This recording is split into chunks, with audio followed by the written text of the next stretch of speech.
तक का जो सरकार का रुख है उसे आप कैसे देखते हैं? मैं समझता हूँ उत्तर प्रदेश सरकार ने जो किया उसके बारे में तो सुप्रीम कोर्ट के चीफ जस्टिस कह चुके हैं। उसके बारे में खुद उत्तर प्रदेश सरकार के वकील ने कोर्ट में कहा कि जो हुआ है वो ठीक नहीं हुआ है।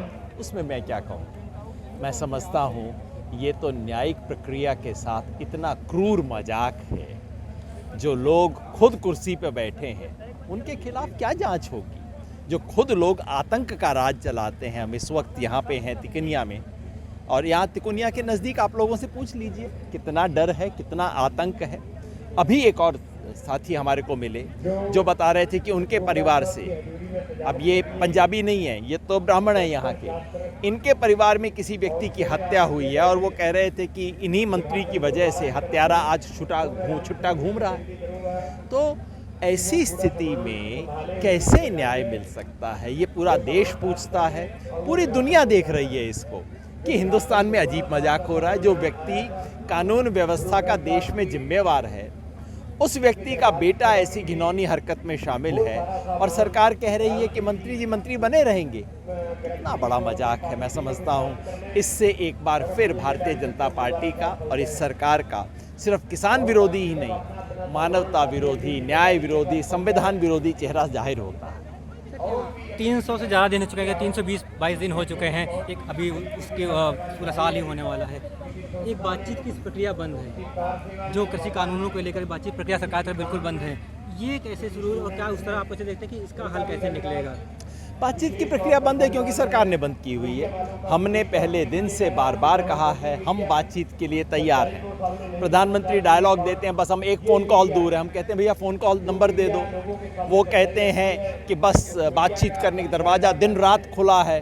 हम कहते हैं रात बात छोड़ो भैया, दिन में ही बुला लो, हम आ जाएंगे, है ना। कहते हैं कि वार्ता के लिए हम तैयार हैं। हमने कहा ठीक है, आप ऐसा कीजिए, स्थान और समय बता दीजिए।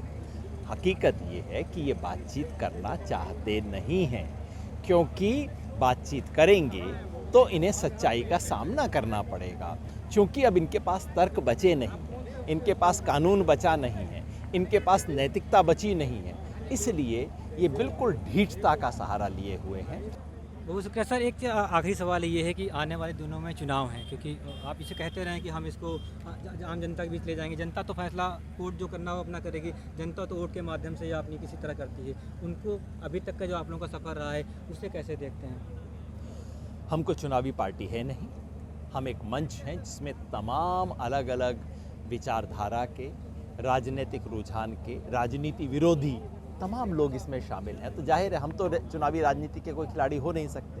हमारा सिर्फ एक ही रहा है कि जिस पार्टी ने, जिसका मतलब ये नहीं कि हम राजनीति से विमुख हों, भाई राज की नीति पर ही तो सवाल उठाने हम आए हैं। तो राज की नीति पे सवाल उठाना अगर राजनीति है तो हम कर रहे हैं। चुनावी राजनीति हम करते नहीं हैं। एक बार हमें करना पड़ा था पश्चिम बंगाल में, जहां हमने जाके ये नहीं कहा था किसे वोट दो, हमने कहा था बस ये किसान विरोधी भाजपा को सजा दो।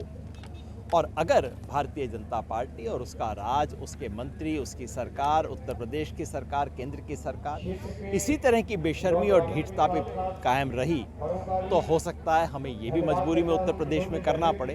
अभी तक हमने ऐसी कॉल दी नहीं है, लेकिन हमें करने पे मजबूर होना पड़ सकता है।